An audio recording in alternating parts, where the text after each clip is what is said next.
ఈరోజు కథ స్వర్గానికి దారి. మంగళాపురం గ్రామాన్ని చేరబోతున్న చిన్నడికి ఒక విచిత్రం కనిపించింది. ఊరి బయట రకరకాల పంట పొలాలలో దమ్ము కొంచెం కూడా లేక నేల నెర్రెలు విచ్చుతుంది. పైర్లు ఎండిపోతున్నాయి. కానీ వాటిని ఆనుకొని ఉన్న చెరువు నిండా నీరే ఉంది. అతను మరికొంత ముందుకు పోయి ఒక విడ్డూరం చూశాడు. ఒక పెద్ద తోపులో చింత, మామిడి మొదలైన చెట్లకు పాదులు తవ్వి కొందరు మనుషులు నీరు పెడుతూ ఉన్నారు. ఈ ఊరి వాళ్లకు మతులు లేవా అనుకుంటూ చిన్నడు పొలాలలో ఉన్న మనుషుల దగ్గరకు వెళ్ళి, ఒక పక్క పంట పొలాలు నీరు చాలక ఎండిపోతుంటే ఇంకొక పక్క మహావృక్షాలకు నీరు పెడుతున్నారేం? చెరువులో అంత నీరు ఉండగా పొలాలు ఎండిపోవలసిన కర్మ ఎందుకొచ్చింది అని అడిగాడు. చెరువులోని నీళ్లు మా పొలాలకెలా వస్తాయి బాబూ? చెరువు జమీందారుది, పొలాలు మావి. ఆ చింత చెట్లు, మామిడి చెట్లు కూడా జమీందారువే. వర్షం కురిస్తే కాని మా పొలాలు పండవు. ఏం చెయ్యాలి అని అన్నారు రైతులు. చిన్నడికి ఇదంతా విని ఒళ్ళు మండిపోయింది. మీరు వట్టి వెర్రివలలాగా ఉన్నారు. చెరువు జమీందారుదైతే అందులో ఉన్న నీరు అతని తాత పంపిస్తున్నాడా అని చిన్నడు అడిగాడు. జమీందారు తాతకేం బాబు, మహాదాత. మా పొలాలు తడిసినాకనే తన పొలాలకు నీరు పెట్టుకునేవాడు. ఒక్కొక్కసారి పాపం తన పొలాలు ఎండిపోయినా చూస్తూ ఊరుకునేవాడు. ఆ రావు బహదూర్ కొడుకు రాజారాం బహదూర్ తన పొలాలకు చాలగా మిగిలిన నీరు మమ్మల్ని పట్టుకొనిచ్చేవాడు. ఇప్పుడు ఉన్న జమీందారు ఆయన కొడుకు. ఈయన గారి హయాంలో ఎలా ఉన్నది నువ్వు చూస్తున్నావుగా. చుక్క రానియ్యడు. మా బ్రతుకులు చింత చెట్ల కన్నా హీనమైపోయాయి అన్నారు రైతులు. ఈ మాటలు వింటుంటే చిన్నడికి కడుపులో దేవినట్టుగా అయింది. వాడు 2 రోజులు ఊళ్ళో ఉండి జమీందారు గురించి వాకబు చేశాడు. జమీందారు ప్రవర్తనకు ప్రత్యేకమైన కారణం ఏమీ లేదు. అతనికి ఇంగిత జ్ఞానం తక్కువ, మూర్ఖపు చాదస్తం ఎక్కువ. నయానో భయానో జమీందారు వైఖరి మార్చి ఊరి వాళ్లకు ఉపకారం చేయవలసి వచ్చునని చిన్నడు అనుకున్నాడు. తన చెరువు నీళ్లు దొంగచాటుగా రైతులు తమ పొలాలకు పెట్టుకుంటున్నారేమోనన్న అనుమానంతో జమీందారు ప్రతిరోజు చెరువు గట్టున వెళుతూ ఎండిపోతున్న రైతుల పొలాలను, పచ్చగా ఉన్న తన పొలాలను తిలకిస్తూ ఆనందిస్తూ ఉండేవాడు. ఒకరోజు జమీందారు వచ్చే వేళకు చిన్నడు కాషాయ వస్త్రాలు, గడ్డాలు, మీసాలు, మెడలో రుద్రాక్షలు ధరించి మొలలోతు నీటిలో నిలబడి చెంబుతో చెరువు నీరు ముంచి తీసి పరీక్షించి తిరిగి వలకబోస్తూ కనిపించాడు. అతను చేస్తున్న పని చూసి జమీందారు ఆశ్చర్యపోయాడు.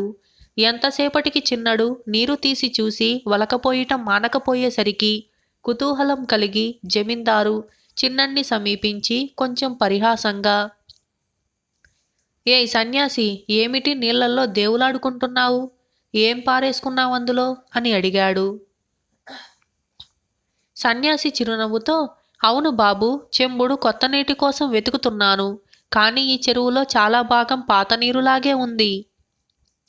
ఆ లోకం నుంచి నడిచి వచ్చిన నా శ్రమంతా వృధా అయిపోయింది.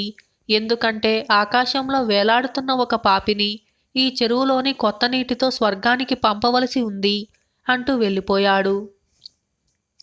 జమీందారు కుతూహలం కంగారుగా మారింది. అతను చిన్నడిని వెళ్ళిపోనివ్వక, అయ్యా, ఆకాశంలో పాపి వేలాడటమేమిటి? కొత్త నీరేమిటి? ఈ పాపికి ఈ చెరువుకు ఏమిటి సంబంధం? మీరు ఆలోకం నుంచి నడిచి రావటమేమిటి? దయచేసి విపులంగా చెప్పండి అని అన్నాడు. దానికి చిన్నడు ఇలా చెప్పాడు. నేను పరలోకవాసిని, స్వర్గం నుంచి వస్తున్నాను.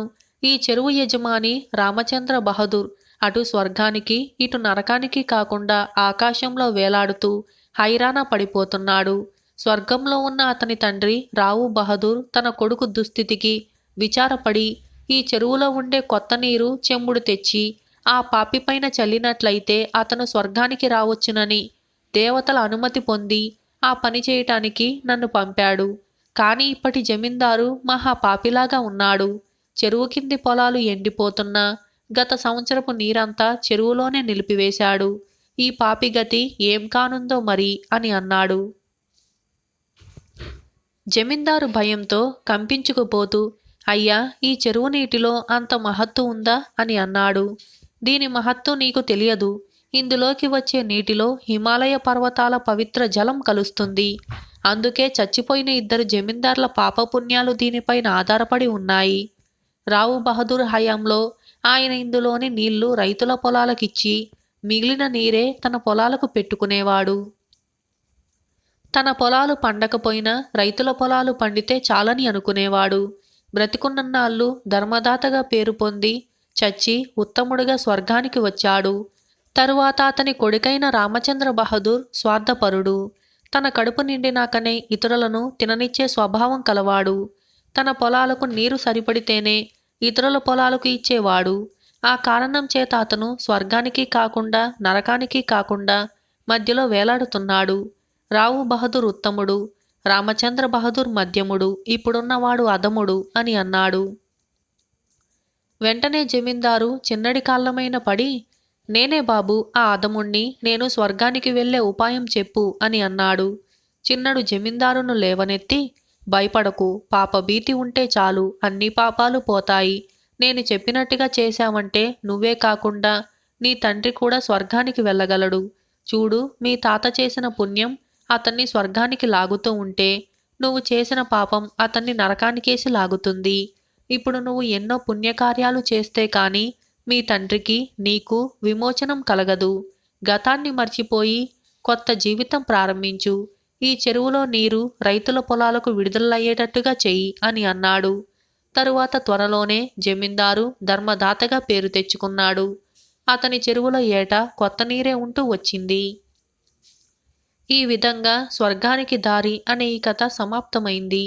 ఈ కథను రాసిన వారు బూర్లే నాగేశ్వరరావు. ఇటువంటి మంచి మంచి కథల కోసం ఇప్పుడే మా ఛానల్ని సబ్స్క్రైబ్ చేయండి. మీకు ఈ కథ నచ్చిందా? అయితే లైక్ చేయండి. ఇటువంటి మంచి మంచి కథల కోసం like, share, subscribe and comment. Thank you for watching.